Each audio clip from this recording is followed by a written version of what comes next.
우리가 식사할 때도 어떤 그 점을 좀 염두에 두면서 서로에게 유익이 될 수 있기를 바랍니다.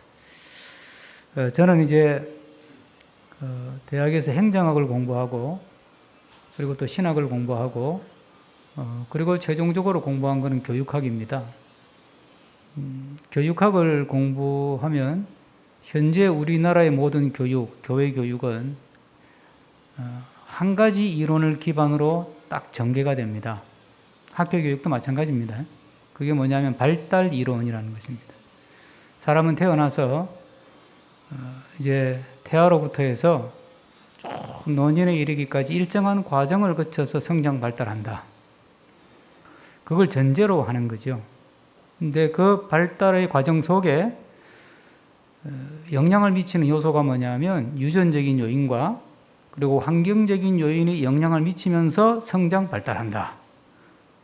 이런 이야기예요. 뭐 상식적인 이야기 같은데 어쨌든 그게 이제 발달 이론의 큰 축이에요. 그래서 그걸 이제 단계를 나누어서 머리는 어떻게 발달하고 몸은 어떻게 발달하고 정서는 어떻게 발달하고 사회성은 어떻게 발달해 가느냐 이런 걸 이제 공부하는 거죠. 그런데 그 발달 이론 중에 중요하게 배우는 것 중에 하나가 뭐냐면 발달 장애라는 거예요. 정상적이라는 표현은 좀 조심스럽고 일반적인 어떤 보편적인 과정을 거쳐서 쭉 성장 발달해 가야 하는데 그게 그걸 따라가지 못하는 경우가 있고 따라가지 못하는 고 처지는 경우도 있고 또 속도가 굉장히 늦은 경우도 있고 그리고 아예 내용 자체의 이제 발달의 내용에도 차이가 많이 나는 경우가 있어요. 그 전체를 묶어서 이제 발달 장애라고 부릅니다. 근데 우리 믿음 생활도 똑같아요. 믿음 생활도 예수님 믿고 나서부터 이제 믿음의 연조가 쌓이면 이제 믿음이 이렇게 쭉 자라가야 되지 않겠습니까? 예수 성경 말씀에도 그리스도의 장성한 분량에 이르도록 자라가라 그랬단 말이에요. 그러니까 믿음은 속성이 성장하고자 하는 속성이 있다는 거예요. 우리 안에 믿음이 들어오잖아요. 그럼 이 믿음은 정체되어 있는 걸 싫어해요. 자꾸 자라고 싶어요. 믿음의 지경이 넓어지고 믿음의 깊이가 더 깊어지고 그래서 점점 믿음의 시야가 이렇게 점점 확장이 돼서 믿음이 더 성숙해지고 싶어하는 속성을 갖고 있어요.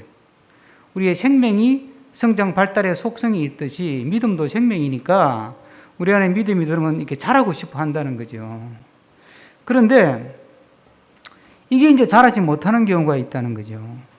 지체가 되는 경우도 있고 이제 큰 틀에서 그런데 그 믿음의 성장, 영적인 성장이라는 게 뭐냐? 그럴 때 오늘 뭐 짧은 시간에 강의하듯이 말씀드릴 수는 없고 한 가지로 딱 짚으면 예수님과의 관계가 발전해 가는 거예요.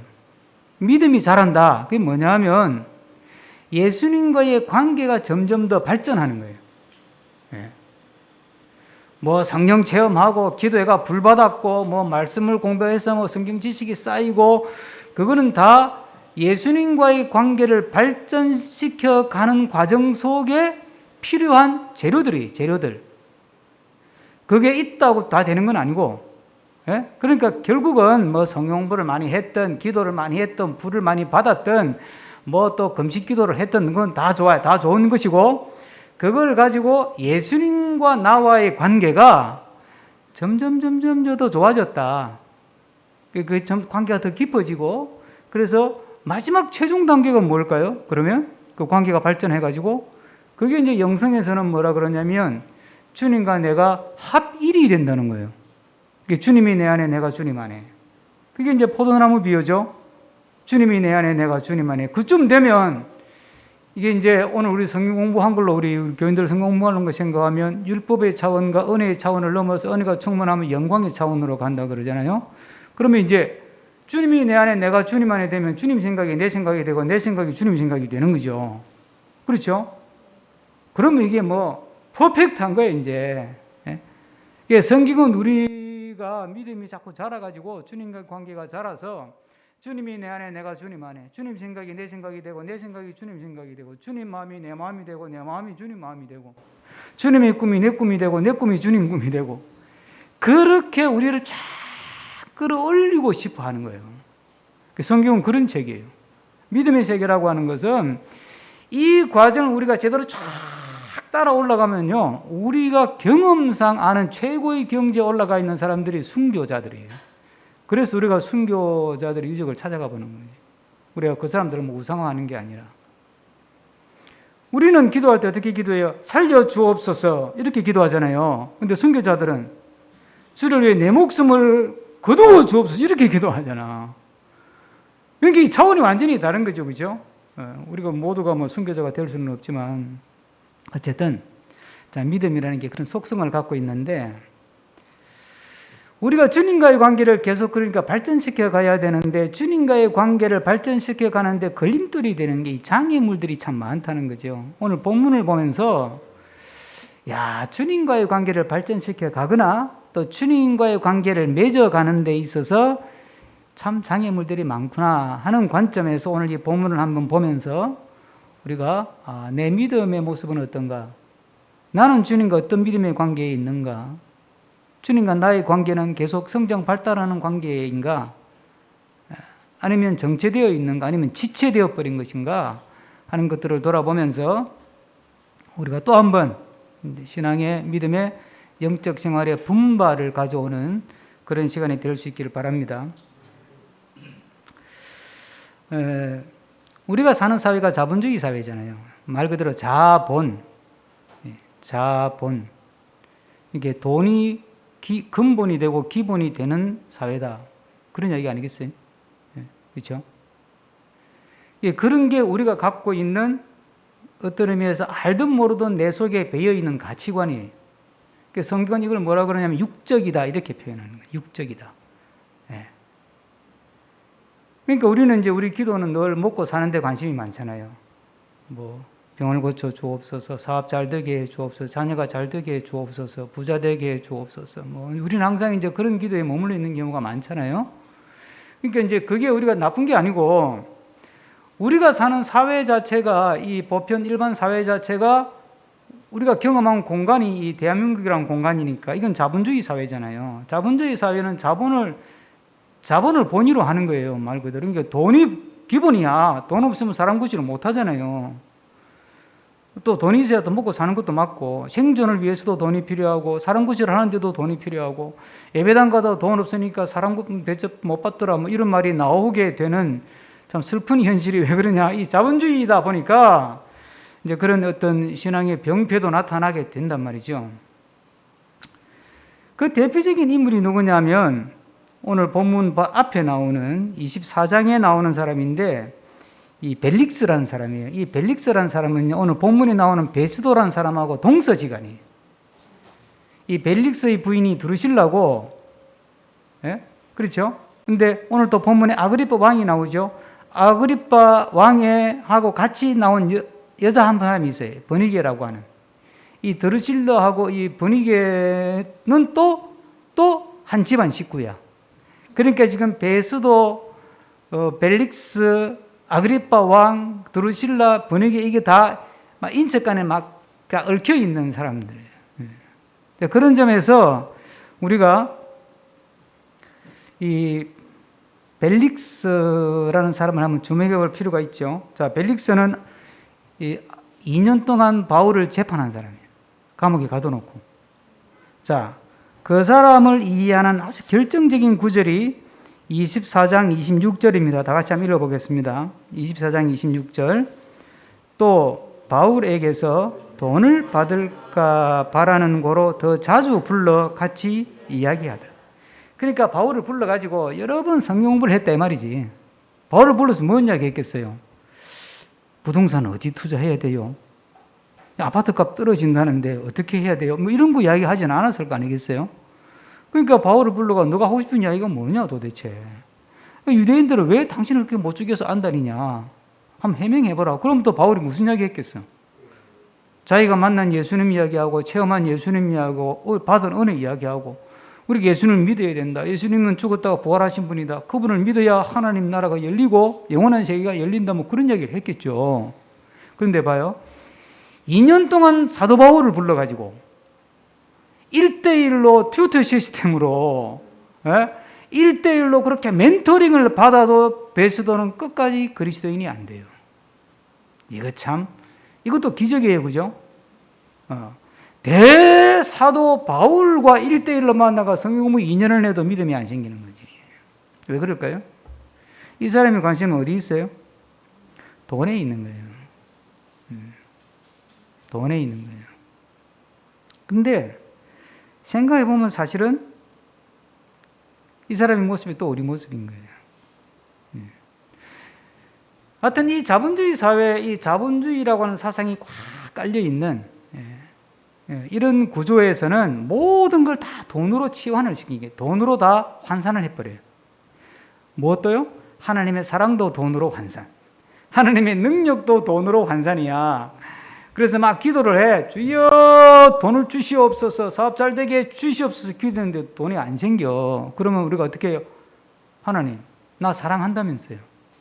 왜 돈 안 주지? 왜 사업이 망해요? 하나님 못 믿겠네. 그리고 돈 안 준다고 하나님을 의심해 버린다니까.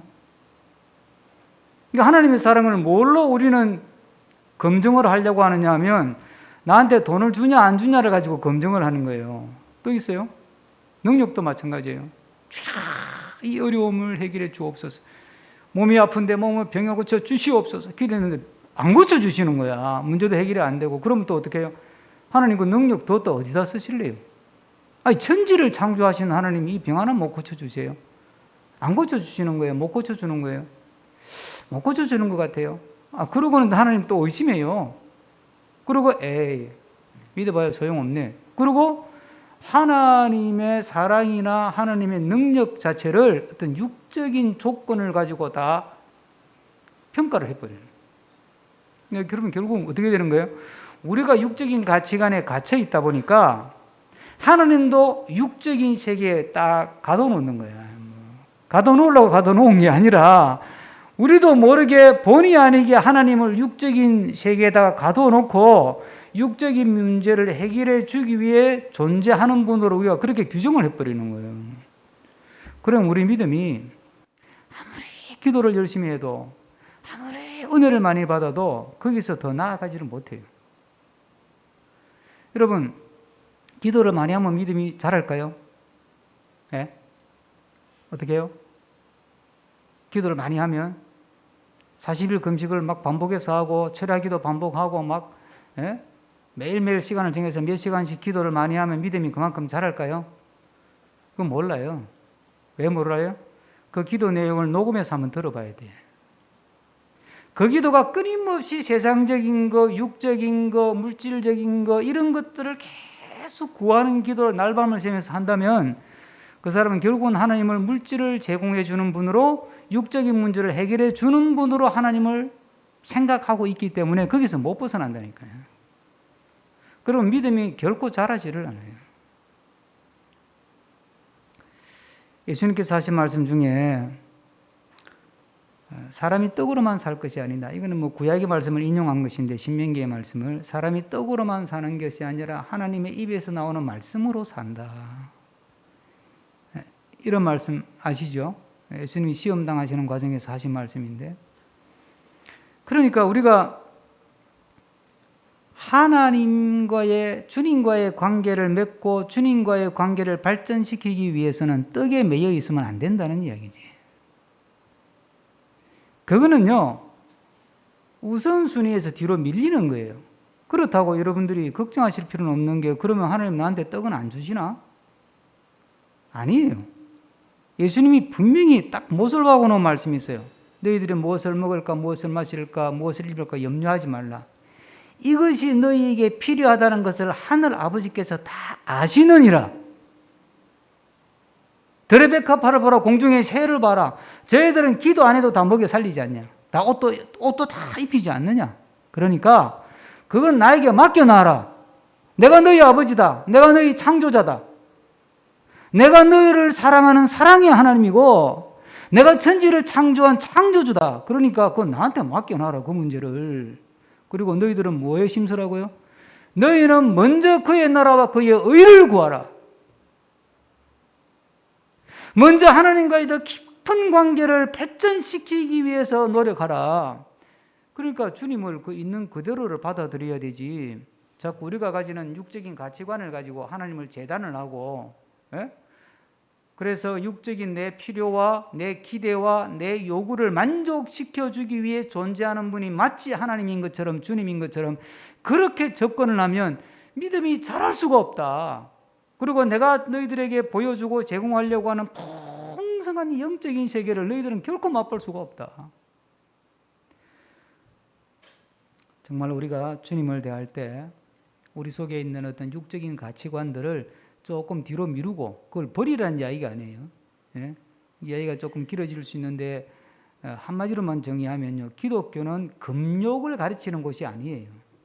기독교는 절제를 이야기하는 거죠. 적당히 가져라 이런 뜻이에요.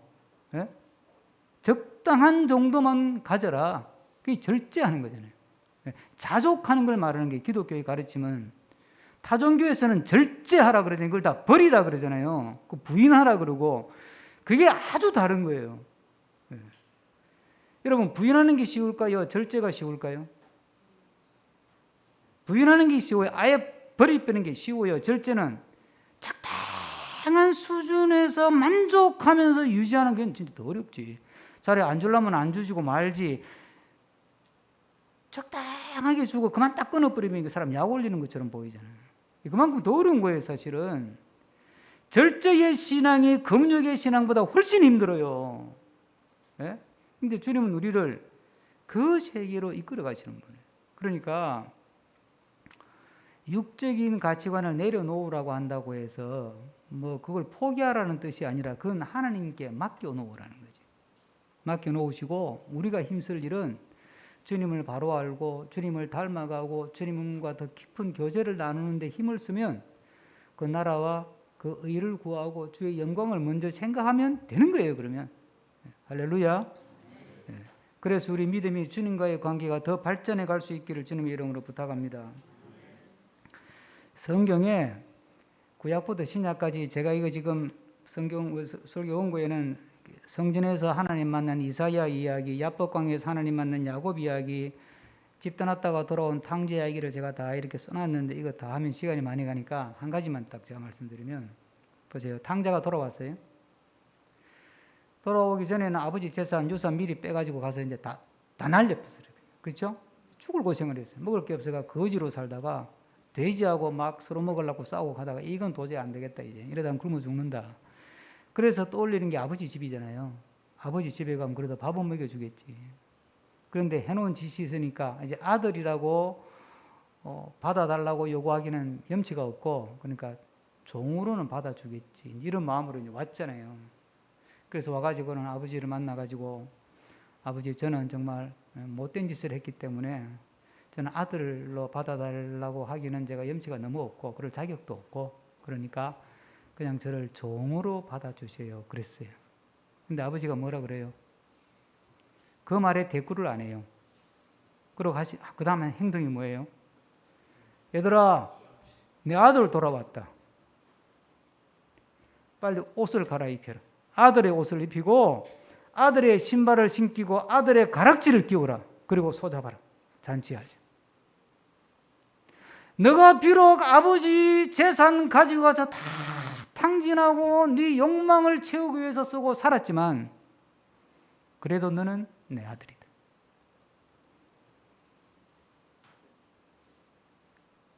탕자에게 아버지가 너 한 짓이 있지? 에? 너 먼저 그것부터 회개해. 종으로 받아줄지 아들로 받아줄지는 그건 내가 네 하는 거 보고 내가 판단한다. 100대를 때릴지 10대를 때릴지 꿀밤으로 끝낼지는 건 내가 판단한다. 자, 한번 회개 한번 해봐봐. 네 반성문 한번 써봐. 아버지가 그걸 요구했어요? 요구한 적이 없어요, 여러분.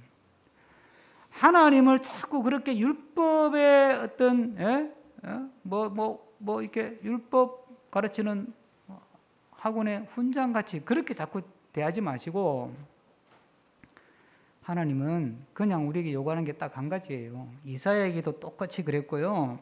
야곱에게도 같은 이야기예요. 모든 인물들에게 공통적으로 하나님 요구한 게 뭐냐면 너 있는 모습을 그대로 받아들이고, 예? 그리고 그 가지고 있는 모습을 그대로 너가 소중히 받아들이고 인정하고 그걸 귀하게 여길 줄 알아야 된다. 너가 지금 아버지한테 대들어가지고 아버지 유산 가져가가지고 다 날려버리고, 에? 엉뚱한 짓 하고 술 먹는 데 쓰고 노름하는 데 쓰고 이상한 짓 하는 데 쓰고 죄 짓는 데 돈 다 쓰고 돌아왔다고 해서 너가 내 아들이 아닌 게 아니다 이 말이에요. 에? 그러니까 너는 지금 이 시점에서 막 지은 죄 끄집어내가지고 회개하는 데 힘쓸 게 아니고 지금 현재 이 상태에서도 나는 아버지 아들이다. 그걸 깨닫는 게 먼저라는 거예요. 그걸 깨닫는 게. 내가 비록 좌충우돌하고 죄도 짓고 넘어지고 자빠지고 쓰러지고 하지만 내 모습 그대로 주님은 나를 자녀로 인정하시고 받아주시는 그게 하나님의 사랑이고 은혜라는 사실을 깨달으라는 거예요. 그런데요, 우리는 주님 앞에 와서 자꾸 이렇게 허위의식, 가면, 가식 자꾸 그렇게 행동해요. 오늘 본문에 보면 아그리빠하고 버니게가 이제 베스도하고 같이 바울을 이야기를 들어보려고 뭐 재판은 아니지만 청문 비슷하게 청문회를 열잖아요. 그런데 그때 올 때 성경에 뭐라고 기록하냐 한번 볼까요? 23절 한번 다 같이 보죠. 23절. 다 같이 읽습니다. 이튿날 아그리빠와 버니게가 크게 위험을 갖추고 와서 천부장들과 시중의 높은 사람들과 함께 접견 장소에 들어오고 베스도의 명으로 바울을 데려오네. 그러니까 지금 무슨 뭐 대단한 뭐 어디 뭐 취임식 하는 것도 아니고 대관식 하는 것도 아니에요, 그죠?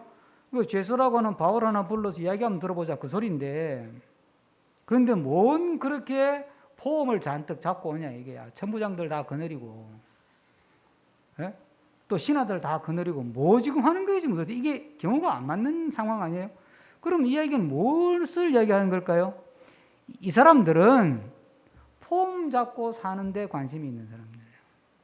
그냥 허위의식에 잔뜩 쩔어가지고 자기 자신이 누구인지 자기 자신이 뭔지에 대해서는 관심이 없어요. 예? 명품을 거친다고 그 사람이 명품인 게 아니잖아요. 예? 똑같은 이치 아니에요 이게. 뭐 폼 잡을 것도 없는 사람들이 그냥 잔뜩 훅가시 넣어가지고 폼을 잡고 다닌다니까. 예? 여기서 못 벗어나면 주님 앞에 있는 모습 그대로 나를 내놓을 수가 없는 거예요. 자, 여러분 물어봅시다. 여러분들 믿음 생활을 하면서 하나님이 원망스러울 때가 있어요, 없어요? 있죠. 그럼 어떻게 기도해요, 그때는? 원망하면 벌 받는데 원망하면 불신앙이래. 그러니까 원망하면 안 되지. 안 돼. 불평? 절대 안 돼. 그러니까 마음에는 그냥 실제 내 마음에는 원망이 잔뜩 있어. 불평도 막 부글부글 끓어지고. 그런데 주님 앞에 나와가지고는 주님 감사합니다. 부족한데도 저를 사랑해 주셔서 받아주셔서 감사합니다. 이러고 또 가면을 쓰고 기도하고 간다니까. 예? 여러분들이 성경을 읽고 설교를 듣고 믿음 생활 해보면 믿어지는 것도 있지만 안 믿어지는 게 있습니까 없습니까? 예? 안 믿어지는 게 있죠. 어떨 때는 믿음이 바닥을 칠 때가 있죠. 그럼 어떻게 기도해요? 큰일 났네. 이게 믿음이 없어져 버렸네. 이거 지옥 가는 거 아니야 싶어가지고 막 교회 나와가지고 주여 믿습니다. 또 막 그냥 힘을 다해서 주여 믿습니다. 막 믿음이 자꾸 마음에서 안 생기니까 이거 큰일 났다. 이거 내가 이 지옥에 나락에 떨어질 것 같아가지고 그 어떤 막 불신앙적인 그런 믿음을 막 떨어내야 그 마음을 막 이렇게 쫓아내야 되니까 주문을 외우듯이 믿습니다 이러는 거야. 그리고 돌아서면 또 의심이 확 밀려오는 거야. 그게 가면을 쓴 거잖아요. 안 믿어지면 안 믿어진다고 이야기를 해야 되지. 원망이 되면 원망이 된다고 이야기를 하고. 예? 나를 있는 모습 그대로, 죄인이면 죄인인 대로, 착한 일 했으면 착한 일 한 대로, 나쁜 일 했으면 나쁜 짓 한 대로, 잘생겼으면 잘생긴 대로, 못생겼으면 못생긴 대로, 그걸 나를 자녀로 인정하고 받아들이는 아버지 하나님을 믿는다면 정말 그 믿음이 있다면 아버지, 나 아버지 이렇게 하시는 거는 믿음이 안 가요. 정말 원망스러워요. 저를 왜 이렇게 힘들게 하세요? 왜? 하나님 왜 저를 자꾸 이렇게 힘들게 하시냐고. 왜? 이렇게 이야기를 하면 아버지가 무슨 답을 주시겠지. 안 그래요? 그 기도를 할 줄 알아야 주님과의 관계가 발전하는 거예요. 주님 앞에 나와서 기도하고 예배할 때 가면을 잔뜩 쓰고 가식적으로 허위의식에 쩔어가지고 자기를 있는 그대로 안 내놓아. 내놓으면 하나님이 벌 줄 것 같아. 여전히 율법적인 단계에 그냥 사로잡혀가지고 주님과 인격적으로 깊은 신뢰 관계를 형성을 못하는 거죠. 그러면 여러분 마음속에 어떤 가식이 있고 두려움이 있는지 몰라도 오늘 이 시간 그것을 다 알아내려 놓으시기를 부탁합니다. 그리고 찬송을 하든 기도를 하든 예배를 하든 내 지금 상태에 있는 모습 그대로를 내놓아도 주님은 그걸 그대로 받아주신다는 확신을 가지시기를 부탁합니다. 그래야 주님과의 관계가 발전하는 거죠. 우리가 인간관계도 아무리 친한 친구라도 그 친구가 나를 가식적으로 대한다 싶으면 손절하고 싶은데 하나님을 대할 때 자꾸 가식적으로 기도하고 그러면 하나님도 손절은 안 하시겠지만 하나님과의 관계가 발전할 수가 없잖아요. 그러니까 두려워하지 마시고 있는 모습 그대로를 주님 앞에 내어놓고 그리고 있는 모습 그대로를 아까 말씀드린 것처럼 이 자체로 나다 이게 내 모습이다. 주님은 있는 모습 그대로를 존중해 주시고 인정해 주시고 주님께 맡기면 주님이 알아서 고쳐가신다. 그 믿음이 있어야 돼. 그래야 주님과의 관계가 발전할 수가 있어요. 이 아그리빠 왕이 하는 말이 뭐냐면 바울 이야기 한번 들어보자는 거잖아요. 22절 하면 읽으실까요? 22절 읽고 정리하겠습니다. 22절 아그리빠가 베스도에게 이르되 나도 이 사람 말을 듣고자 하노라. 베스도가 이르되 내일 들으시리이다 하니라. 이 말이 뭐냐 하면 19절이에요. 그건 제가 읽어볼게요. 오직 자기들의 종교와 또는 예수라는 이가 죽은 것을 살아있다고 바울이 주장하는 그 일에 관한 문제로 고발하는 것뿐이라. 그러니까 아그리빠가 그럼 나도 그 바울 그 얘기 한번 들어보자. 뭐 죽은 예수가 살아났다 그러고 그럼 뭔 이야기인지 한번 들어보자. 그 소리지 지금. 그러면 이게 복음에 대해서 관심이 있네. 예? 믿음 생활에 관심이 있네 싶은데 그게 아니라는 거예요. 이 사람은 그냥 들어보고 싶은 거예요. 들어보고 싶은 거예요. 뭐 제가 특정인을 뭐 디스하려고 하는 건 아닌데 김용옥 교수를 잘 아시죠? 양반은 뭐 철학 강의로는 세계적인데 또 뭐 몇 년 전에는 또 요한복음을 가지고 또 뭐 강의한다고 인기를 많이 끌었어요. 그때 기사를 보니까 요한복음 강의를 위해서 연구한다고 책을 그때 뭐 하여튼 $10,000어치를 샀다 그러더라고. 그럼 막 1,200~300만 원어치 요한복음 관련 책을 사서 막 읽고 4개월 동안 집중 연구해가지고 강의를 했대. 그 저는 그걸 보면서 저 사람 머리는 탁월하다. 그러면서 또 한편 참 이해가 안 되는 거는 요한복음에 대한 책을 1,300만 원어치를 사가지고 4개월 동안 집중적으로 읽고도 요한복음에 나타나는 예수님을 못 만난 거야. 이것도 기적이야. 이 기적인 거예요, 여러분. 그게 어떻게 가능해요? 그거 왜 그럴까요? 항상 성경을 읽거나 설교를 듣거나 이거는 남의 이야기야. 제3자 이야기야. 내 이야기가 아니야. 나한테 하는 이야기도 아니고 내가 거기에 내 인격을 싣고 마음을 실어서 이렇게 이게 뭔가 나에게 뭐라고 말씀하시나 그런 데 대한 관심은 없고 제3자의 입장에서 연구와 분석과 탐구의 대상일 뿐이야. 그냥 이런 책이 있다. 인문학 책 중에 가장 인기 좋은 책 하나 정도, 그 이상도 그 여야도 아닌 책, 이런 정도로 제3자적 입장에서 성경을 보는 거야. 그러면은 머리가 있고 그만한 지식이 있으니까 남들이 못 보는 것도 보고 하겠지만은 아쉬운 것은 그렇게 집중해서 읽고도 예수를 못 만난다면 그거 참 이것도 미스테리는 미스테리라는 거지, 이게. 왜 그래요? 왜 그럴까요? 은혜는 주님이 주셔야 받는 것이긴 하지만 우리가 할 일이 있어요. 성경은요, 머리로 읽는 게 아니고 마음으로 읽는 거예요. 성경은.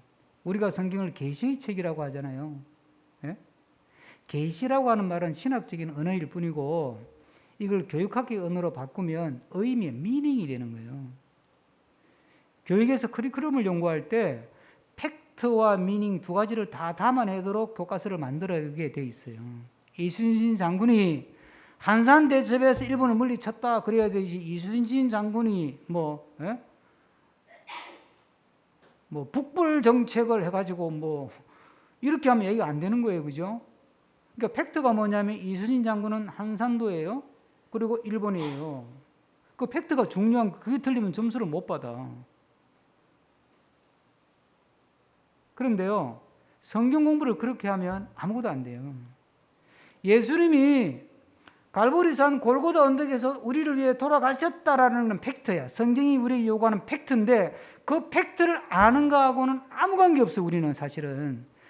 예수님이 골고다 언덕에서 우리를 위해 십자가에서 죄를 사하셨다라는 게 팩트지만 깜빡해가지고 예수님이 갈멜산에서 십자가를 지고 우리를 위해서 돌아가셨다라고 해도 큰 문제가 안 된다 이 말이에요. 왜? 그분이 갈멜산이든 골고다 언덕이든 갈보리산이든 백두산이든 한라산이든 그분이 날 위해 십자가에서 죽임을 당하시고 내 죄를 속하셨다고 하는 게 이게 계시고 이게 의미잖아. 그 의미가 내 마음에 콱 와닿는 우리는 은혜 받는다 이렇게 얘기하는 거예요. 주님이 내 마음이 되고 내 마음이 주님이 마음이 된 거야. 주님이 십자가에 죽으셨을 때 얼마나 아프셨을까. 그 주님의 고통이 내 고통이 되는 것이고, 그렇죠? 그러니까 성경은 머리로 읽지만 머리로 읽고 가슴으로 내려와서 손발로 가야 이게 성경을 제대로 읽은 거라는 거예요.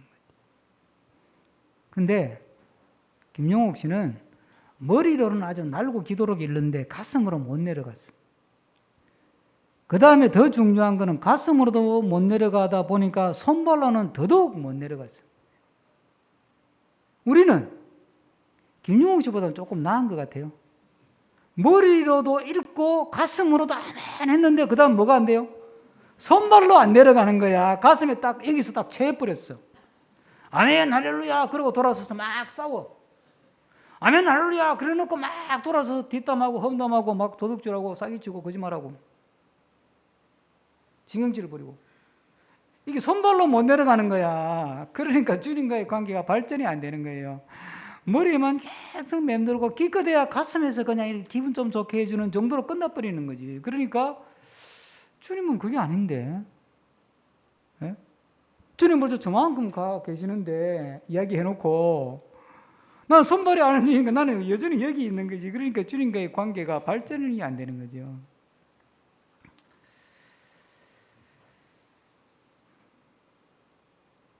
우리가 주님 앞에서 주님, 머리로 듣고 깨달은 말씀이 가슴을 뜨겁게 만들고 그 다음 내 손발이 부지런해지도록 우리를 주장하시고 인도해 주시옵소서. 그런 기도가 우리 안에서 자연스럽게 나올 수 있기를 축복합니다.